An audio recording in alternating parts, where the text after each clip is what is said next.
Well, one other thing in terms of the horn line that I mentioned about us wanting to do something different. There's been an evolution, obviously, in the percussion world of electronics, starting in about, 2005 or something like that, and it's progressively gotten more intense and more involved every year.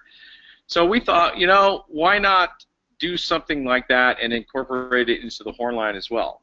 So why does the percussion are the only ones to deal with that? So we decided that we're going to divide the horn line up into a large ensemble and a small ensemble, and the small ensemble would be mic'd, and they're uniformed differently, and they integrate parts in a different way. So it wasn't that one group would be accompanimental to the other. It's just a different thing. We decided to put another element in the musical mix. So it would be the horn line proper, the small ensemble that's amplified, the battery percussion, the front ensemble, and the electronics. And we sort of integrate these things, what we feel seamlessly throughout the entire show.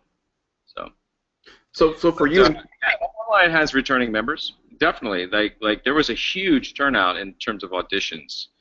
I think at one audition camp alone, there was like 300. I may be exaggerating, sorry, but I think that it was something like 300 brass. I remember one camp, after cuts were made, we had 120 brass players playing the music that we had in terms of the opener. So it was, it's been a good year. So when you have that extra voice, like you have this small ensemble, this yet another voice that you're using, when you guys are arranging this and putting this together, is that just another opportunity, or is that one more thing to juggle?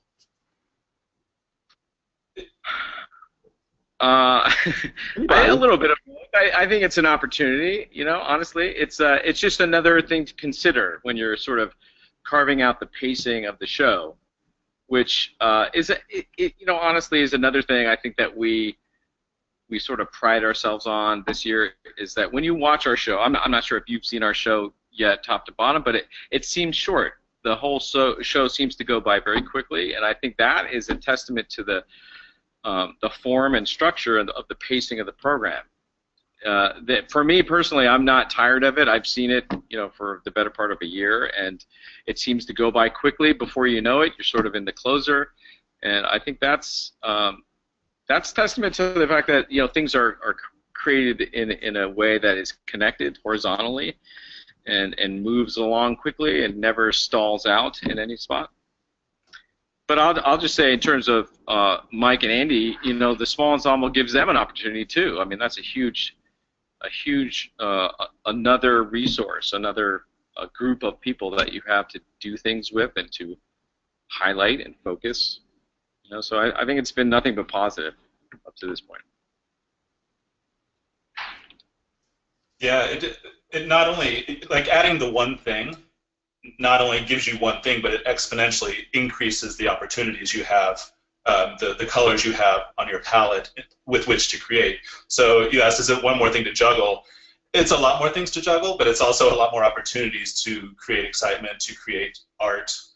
You have more design opportunities. So it's one of those things where you have so many opportunities that it's an embarrassment of riches sometimes in terms of how you want to create, what you want to use to relate to the audience, to give them that experience that we set out to give them. So it's been a lot of fun with having all of those elements, whether it's the small ensemble or the props that we're using, or just the sheer talent of the musicians and the color guard performers. It's been just a dream come true to work with. And the number of performers that we have isn't an accident either, as far as how they're designed into the show. We chose the number 12 for a reason. I'm sure sonically that's the number that works very well, but when we were choosing the concept of Ouroboros, it was both circular and the idea that the Ouroboros shape has 12 parts to it. There's 12 parts to a serpent or a dragon. And 12 is also representative of time. It's 12 hours in a day times 2. It's 12 months in a year. And with this being our 50th anniversary, we wanted to have something that represented time, but not literally. You know, there are 12 of them on the field, the 12 parts. There's a visual timeline that happens in the opener that starts at one end and goes to the other. and drops off these various serpents onto the field. There's a guy that's running on the props from back to front, almost like running against time. And the idea of the entire show being the life cycle of the Ouroboros and starting at the end, that's basically the run against time at the end of the opener. And then we go back into the second movement. It almost goes back to the beginning again with forms of discovery and and carries on throughout the rest of the show, bringing us right back to the end again. Wow. So do people know this about the obviously the circular nature of it all is very clear, but like the idea that you just said that you sort of start at the beginning and go, like, how are you displaying that to people? Like, 'cause that's really fascinating. Well, I think for me personally, everything that we do for these shows are some sort of metaphor for life or for time of some kind, and it's something that the audience can connect to, and they might not know why, but it comes across as obvious to them, and it comes across as personal to them, rather than overtly saying that we're going to do a show about the past. We're fortunate enough to have the Alumni Corps this year provide that for us. So this show is, in some ways, a unique approach to looking at time and where we're going to go forward, moving forward.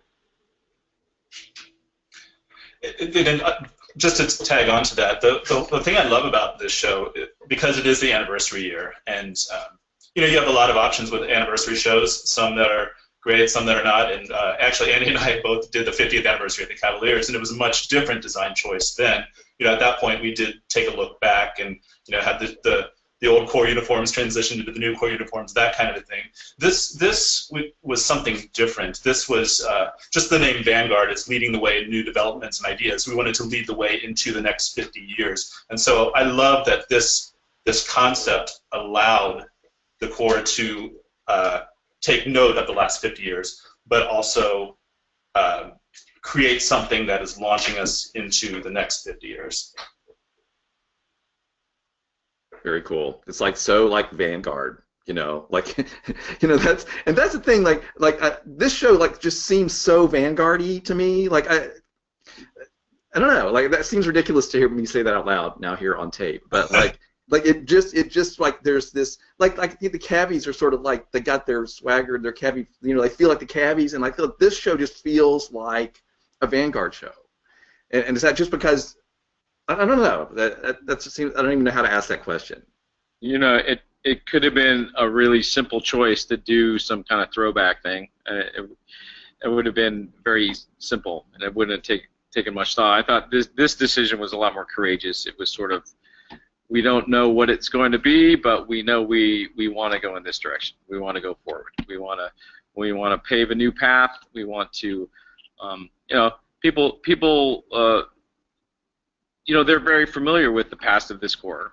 It's got a huge history, and it's well known, it's popular, and I think it's just more interesting for people to see us go in a new direction.